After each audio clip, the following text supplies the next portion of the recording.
Recently, I got the opportunity to score myself a ROG Ally X at a steep discount, so that's exactly what I did. And I thought I would share my unboxing and first impressions with you guys. So without further ado, let's just get started. Let's see.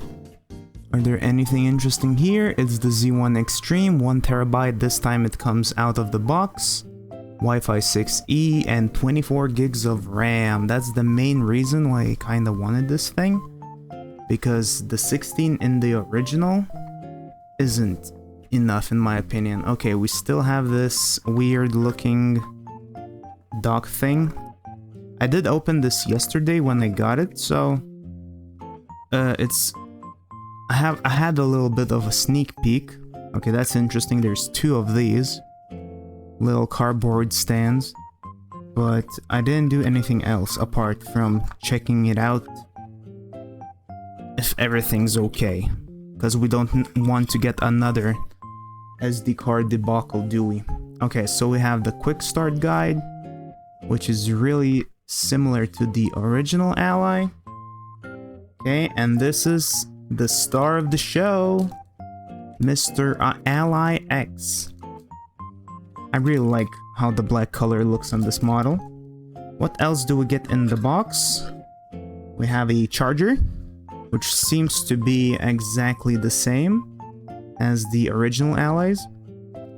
Yeah, so the charger is exactly the same. However, the new Ally X can charge at 100 watts, even though this charger is only 65 watt rated, but the Ally can take advantage of higher speed chargers. And what do we have in here? I think this is some reading nonsense, warranty stuff. Okay, cool, and that's pretty much it. Let's check out the main guy.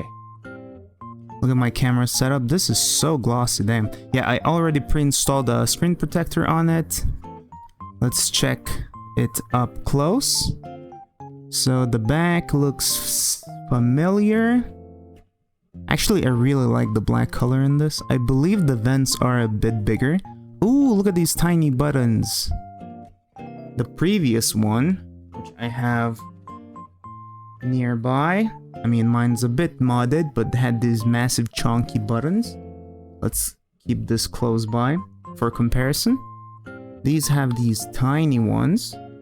How was actually the grip on the back? I mean, I do have the aftermarket one, but it seems to have a bigger arse, and it doesn't have this sharp corner as you can see here. It's a little bit more rounded. I really like how it feels in the hand. The plastics do feel similar, but the curve here is wonderful. So moving to the front, the D-pad is totally different. This one had these weird RAM things on the corners, as you can see. And the new one has, I don't know how you would describe this, a plus and like little nubbins for diagonals. But it does feel nice. I think it's more clicky. Yeah, it's definitely more clicky. The little buttons feel and look exactly the same. I can't seem to feel a difference, but where I can see a significant and feel a significant difference is in the triggers. It's longer and has this slight curving edge to it, so it's nice to place my finger on, and it feels as if it has longer travel, even though it's probably the same. The joysticks have this new, more concaved surface, which I really like. It grips your finger nicely. Maybe you can do without using grips, even though I'll probably still use them because I don't want to wear out my joysticks. I'm just sick like that. Compared to the original one, which has a little bit of wear, but I use those thumb grips. It doesn't have this deep of a concaved surface, and also the finger slips off easily. Yeah, way more easily, even though it's used, but still. Okay, and now the new one, I mean, it still slips, but it has this like ridge around it that kind of catches your finger more. Also, they are tighter supposedly, and they do feel a little bit more resistant to like use, but I don't know if that's a huge deal. I do have this rubber ring here because my joysticks used to rub against the LED ring here. Oh yeah, why don't I just turn them on? The screens are exactly the same. The ports, how could I forget the ports? We have two USB 4s, no, I mean USB Cs, which one of them is a USB 4 that supports Thunderbolt, so no longer do you need to have this proprietary XG mobile port that probably only 1% of people use. And also, as you can see, the SD card has been indeed moved, since I was one of the people who were affected by the SD card dying. So I'm kind of happy. I'm hoping this is okay. Yeah, my white one was RMA'd for the SD card, because as you can see, it's right here now. The regular white Ally is still amazing. I used it pretty much every day, and I don't know, I wouldn't have upgraded unless I got this sick deal to get it, to be honest. I think the original white one is sufficient enough for most tasks and for most people.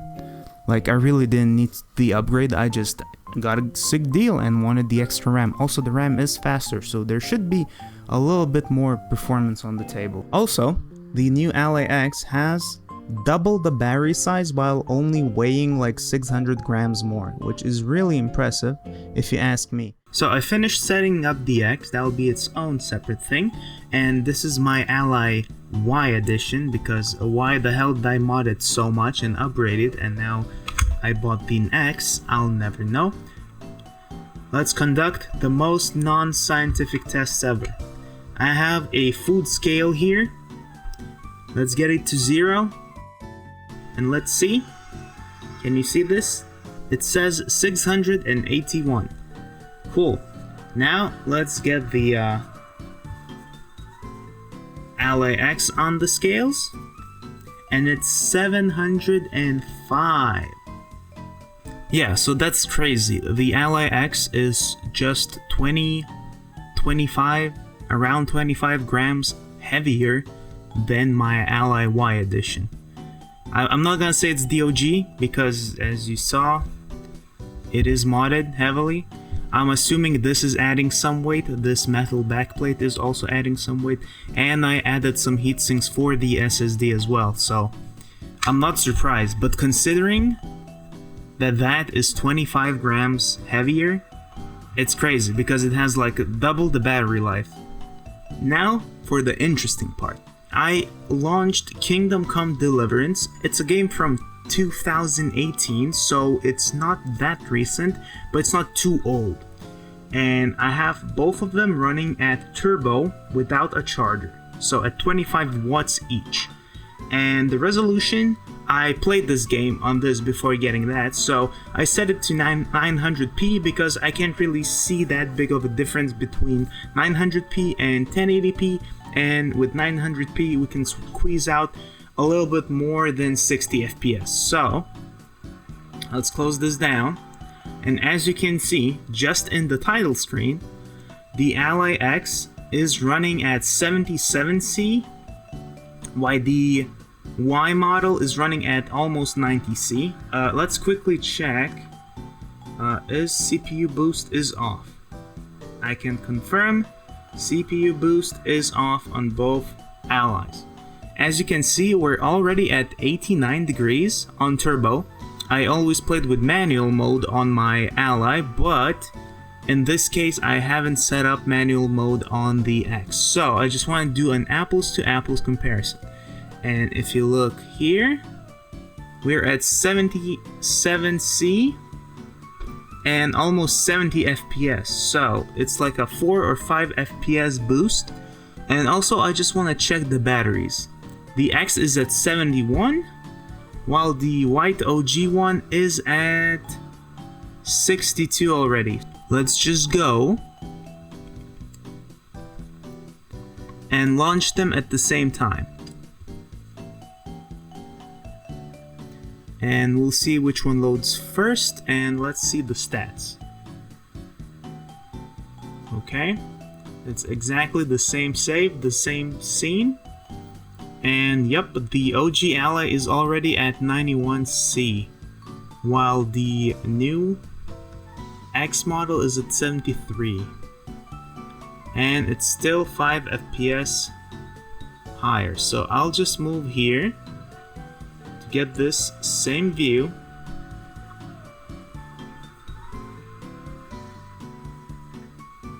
And it seems like the X model is a little bit higher on the FPS count. I'll try to do this as similarly as possible, but I can already tell that they are out of sync. Let's see, how are we doing? 72 degrees, 25 watts, 82 FPS. And on this, we're at 87 degrees, 78 watts.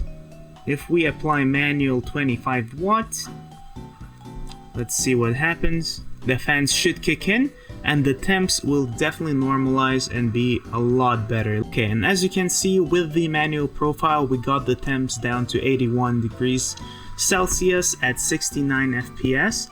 Well, this one is at 78C with the turbo fan profile at 72 FPS. So it's a few FPS here or there. Like, this isn't really scientific. I'm just wanna quickly see, is it actually any difference between the two models, or are you just wasting money? And in this case, the X is actually performing a tiny bit better than the Ally. So I plugged both consoles into their respective chargers. This one is at 52, this one is at 62% battery. So as you can see, the battery is definitely bigger in this one. But in this scene that looks kind of similar, maybe this one needs to be like here. I mean, it does have a soldier here, so that's not helping my case. But it's almost 80 FPS on the top and 70 on the bottom. I'm really impressed with the X's temperature control because it has smaller fans, but look at that. It's like a 10-degree difference.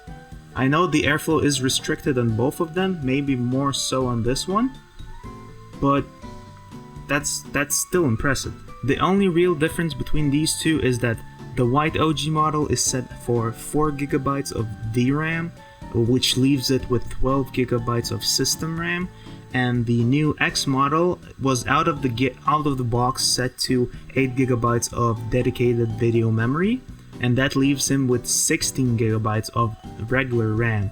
As you can see here, 74 FPS up top, 80 here, so it's a 5 FPS difference. In this game, that's not even 10%, so it's really minuscule and not worth the extra cash or effort, in my opinion. For the final test, I want to check out if my Western Digital SSD that I bought, that's in a smaller format, because the X actually takes the full-sized SSDs and the Ally only takes the ones like the Steam Deck. I believe it's the 280, 230 maybe. Don't quote me on that, but you know what I mean. So I want to check if the Ally's full-sized SSD is actually better than the one I bought from Western Digital, because these both are 1 TB. As you can see, 952, and I'm just gonna do all and all, and let's see what happens. And they're finally done, and you know what? My suspicions actually got confirmed. The aftermarket 1 TB SSD, Western Digital SSD I put in my OG Ally is actually faster, even though they both are Gen 4 SSDs. As you can see, especially in the lower categories. No, actually, yeah, only in the Q1T1, the second row, it's like half as slow. Well, not really half, but like 35% slower. So my suspicions did get confirmed that even though they are both Gen 4 drives, this built-in full-sized SSD isn't the cream of the crop. I mean, maybe these performance numbers are because I had added the additional heatsink to the SSD. However, I doubt it. I think this is just not as of high quality of an SSD that they could have put in it, but it seems totally fine. I wanted to check if my regular white Ally accessories would work with the new X model, and as you can safely assume, this generic full of cat hair carrying case works perfectly. It fits. However, I do not think the silicone case I had would fit, purely because look at the top cutouts. Yeah, the volume knobs are definitely not there, and other cutouts are missing. I also have one more case. I have this TPU one, which I liked. It also has a kickstand. Reminds me of the back of this shell. I stopped using it because of the built-in kickstand here. And you can remove this and I could actually use it, but I'll have to get this one for the black now because I don't even need a drum roll. If we sandwich them in, as you can see, it doesn't fit at all. The cases do not work for the new X model. Overall, cases of the old Ally not supported. You need new ones because of the size and button locations. Even if you were to cut this one up like I did with the white one, it still wouldn't be good enough because the X Ally, the black one, is thicker. So, to sum up, I think the ROG Ally X is awesome. It's an improvement in pretty much every single way. The temps are better, the fans are kind of similar, not gonna lie, they do feel similar. The joysticks are a bit tighter and nicer. The triggers feel great. I really like the clicky shoulder buttons. The performance, the VRAM, I'm really happy this model has more RAM, as you saw. In some games, if you can squeeze out like 5% more performance due to the VRAM, that's a win in my book. And I really do think this is the best version of the Ally you can have. Well, my custom Ally Y is a close second though. And if you own the regular OG ROG Ally, I really can't say that it's a worthy upgrade to get the X.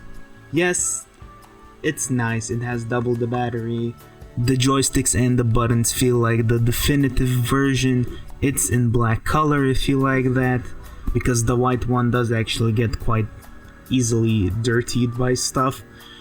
But as you saw in the performance, the quick overview, I don't really see a big difference. Like I could say the cooling is definitely nice, and the VRAM. In Kingdom Come, like 10% above 60, that's huge.